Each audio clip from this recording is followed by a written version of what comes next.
What is this reality? What exactly is it? What is this physical matrix that we inhabit? There's been all sorts of speculation as to what it is, this construct, where we live, what the meaning of life is, what consciousness is all about. And really, what do we know about reality at all? You know, I've often speculated that it's an energetic universe, an electrical universe. I strongly support that theory. I think it makes far more sense than most other theories that I've looked at. But really, what does all that come down to as well? What would it mean to live in an energetic universe, and what is energy? It's also very interesting looking at the concept of the electrical energetic universe and understanding how the 5G system that they are rolling out also fits into this. You know, understanding that you're an energy being, you're an electrical being. Everything you experience is controlled by electrical impulse. Every feeling, every emotion, every thought, all of it is electrical energy running through your body. And you think of the concept of this being an electrical universe, and the concept that energy is the base foundation of everything, then you start to see the dangers of what's being rolled out. But really, there's a deeper way of looking at this as well. And I may go off on a few tangents at the start of the show here, but just bear with me. I'm leading somewhere with all this. Well, I think I am anyway. But the concept, folks, that it's an energetic universe is an extremely interesting concept. And it's a concept that stands as being a much sounder idea than virtually any other concept that we can look at when one really examines the nature of physicality. It all seems to be based on the fact that we live in an energetic electrical universe. But as I said, what would that even mean? What would it mean to live in an energetic, electrical-based reality? Well, really, when you look at energy, energy is information. People may say, well, no, information is energy. You know, which came first? Was it the chicken or the egg? It's kind of that type of a situation. But really, what we know about reality, what we know about this place we inhabit, even what we know about ourselves, is given to us by external sources. People may say, well, what we know about ourselves comes from our DNA, but what is DNA? DNA may well be a strand of energy, but what does the DNA contain? It contains information. So does the energy contain that information, or does the information contain the energy? But ultimately, that's all we know about ourselves comes from the information that we look at. And the same can be said for external sources about the external world, the matrix that we live in. Everything we know is all based on the information that we get, the information that we have, the information that comes to us through our five senses, and the information that we are given by external sources. But have you ever got the feeling that everything is fake, that it's just one big puppet show, one big theatre show, and that everything we're being fed is misinformation? And that might sound like a pretty big step to take and a pretty quantum leap to take from any sort of a standing point, but just having philosophical thoughts on the nature of time and the nature of what this experience really is, one must sometimes question, how much do we really know, and how much do we really think we know about what we think we know? I mean, a wise man once said, true wisdom is knowing how much you don't know. And it's very much like that, folks. I mean, what is this reality? And what is this world that we live in? What is this system that controls us? I mean, let's face it, virtually everything we're told by this system is a lie. One just has to question how deep the lie goes and how deep the rabbit hole actually is. You know, virtually everything we're fed by this system is false information, ladies and gentlemen. It really is. Everything we're taught by our education system is wrong. Well, most of it anyway, except for the most basic things. Most of the news that we're given by the mainstream media is completely fake and contrived. Most of what we're told about the global situation is simply not the way things are at all. A great deal of the science we are presented is based on conjecture and outright fallacy. A lot of the history that we're fed has been manufactured and constructed. Almost every explanation we're given for reality, what this reality is, what this earth is, what our position in the universe is based on speculation and conjecture. And you get to a point where you realize that nobody really knows much about what's going on at all. In fact, all we really have is a whole bunch of opinions, and it's whose ever opinion gets to the top of the pile and gets supported by the most somehow seems to become fact for everybody else. And at that point, all questions are squashed, and we move forward with our new understanding. It's like these things somehow, once they become a belief system, they obtain an almost religious type of perspective in people's minds. This can be clearly seen with science, which has almost religious overtones with people, as does the education system, as does the money system, as does a belief in vaccinations. And even though things such as fitness and health are very good for you, an extreme fixation on fitness or veganism or maintaining a paleo diet or a rigorous health regime, worrying about what food you eat to the point that it's ruining your life in other ways. All of these things take on almost religious aspects in people's minds once they become belief systems. This has also been very clearly demonstrated with the recent rise of the flat earth, which has taken on religious overtones as well. And the same can be said for the other side with those who believe in NASA and the rubbish that they feed the people. This again takes on an almost religious control over people's minds.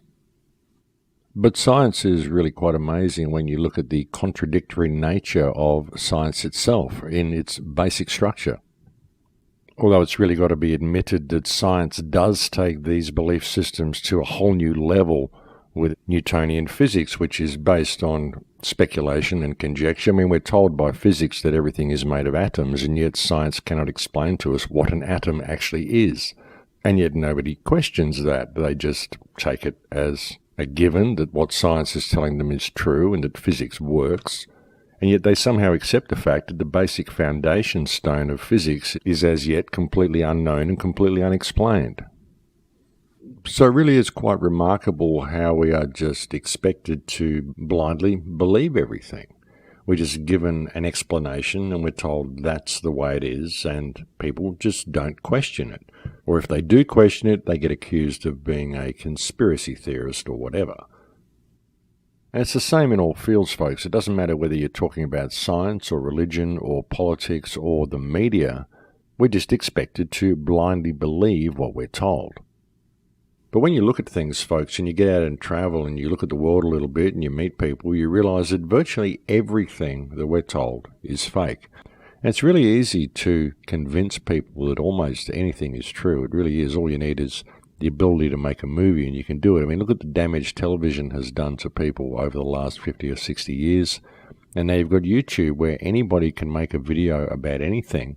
And as soon as they put it up there in video format and put it out there in the written word, then people just take it on as undisputed fact because they saw it on TV, or they saw it on their screen, or they read it in a book. But how much of it is true? How much of what we're told about anything is true? How much of our history is true? How much of our achievements of science is true? Look at the moon landing, for example. I mean, who honestly believes they landed on the moon in 1969 in that little tin can lunar module that they sent up there, that supposedly was able to take off again and then dock with the command module, travelling at some ridiculously fast speed as it was orbiting the moon? I mean, all of this stuff is completely ridiculous, folks. You couldn't even fit two people in that lunar module. But of course, we all believed it back in 1969 when we saw it on our black and white TVs. I was about 8 years old when the moon landing apparently happened, and we were all very excited. We got the day off school to watch it, and we sat there and watched it all day, and it was terribly exciting. Looking back on it now, though, of course, you can tell that it never really actually happened. There's no way they sent that crappy piece of tin out into space and had it withstand the pressures of space. And the whole thing was most likely done in a Hollywood film set by someone like Stanley Kubrick. I mean, even looking at that lunar module, it looks like it's made out of aluminium piping, pieces of an old air conditioning unit, and tinfoil. Bear in mind that recently NASA also announced that they had yet to find a way to get a man through the Van Allen belts and counter the radiation of the Van Allen belts. So how on earth did they get to the moon if they still can't get through the Van Allen belts? Another interesting thing is with the Chernobyl disaster, someone suggested they use spacesuits to go in to check Chernobyl, and NASA announced that the spacesuits do not deflect radiation. So again, how did they send anyone to the moon wearing these spacesuits through the Van Allen belts if these things do not deflect radiation? So they've kind of recently exposed the fact that they never went to the moon via the interviews that they've done themselves, ladies and gentlemen. I mean, have you ever wondered why Hollywood has never made a feature-length motion picture about the moon landing or even a decent documentary about the moon landing? And think about it. Hollywood has made a feature-length film about pretty well every big achievement the United States has ever made, about achievements that other countries have made, and yet supposedly one of the biggest achievements of mankind was the fact that we landed on the moon in 1969. Why has there never been a Hollywood movie depicting this groundbreaking event when it happened, this historical milestone? I would suggest that there hasn't been a Hollywood movie made about this event because were they to make a Hollywood movie, they would make it look more realistic than the actual moon footage that they got, and it would go a long way to proving how they actually faked the moon landing. And yet for many people, even the moon landing has a somewhat religious overtone to it. Many people will defend the moon landing to the bitter end because it's something that they've based their entire belief system and their entire belief on the American system on, is the fact that we were able to do this first. And really, it's just another belief system, and really when you investigate it, you find that there's very little to back it up. It's simply what you've been told. And this is true in so many aspects of our lives. Like I said, with vaccination, with health, with so much of our science, which is designed to keep people bamboozled and confused and give them a complete misconception of reality. It's the same with what the media tells us, the political situation, the war of terror, the Palestinian-Israeli conflict, the conflict against North Korea, Russia, everything that we're told. Most of it is completely and utterly false, and most of it is designed to keep people in a state of fear and a state of dependence upon a system which really does not support the people at all. You might say, well, the system does support us. Sure, it provides food for us in the supermarkets and gives us transport and all that sort of stuff, but it really doesn't support us being human beings. And that's really what this life is about. Well, that's what it should be about anyway. So when you really look at all of this, folks, and you realize just how much we've been lied to and how really most of what we're fed is completely and utterly fake, most of it is simply not reality at all. It's all simply misinformation and speculation and conjecture, even in regard to science and the nature of reality. Then hopefully it will cause people to question things such as the rollout of this 5G grid, and what that is really doing and what it's really all about. Because another thing that people have developed a kind of religious belief in is the internet. Even a religious belief in the knowledge of the internet, the knowledge of Google. Most people, if you ask them a question about anything, they will simply Google the answer. They won't go out and experience the answer for themselves. They'll simply Google the results of whatever experiment they wish to run without the bother of actually running it. And it's the same with aspects of their life. Most people look to Google for the answers or the internet for the answers, and now it's starting to infiltrate into people's lives with their personal assistants and all of the stuff that goes along with that as well. And what these personal assistants do is essentially remove us of our life skills along the way. That's what this smart grid is doing, folks. It's removing us of our life skills. But again, people have developed this almost religious belief in this system, this almost religious belief in the power of this digital system to fix their lives, and this almost religious belief in the power of the coming AI to improve things for the human condition, without human beings ever really comprehending the human condition for themselves. And that's really a huge problem. That people look for the answers to everything externally, and they don't look at that which is right before their eyes and that which lies within them.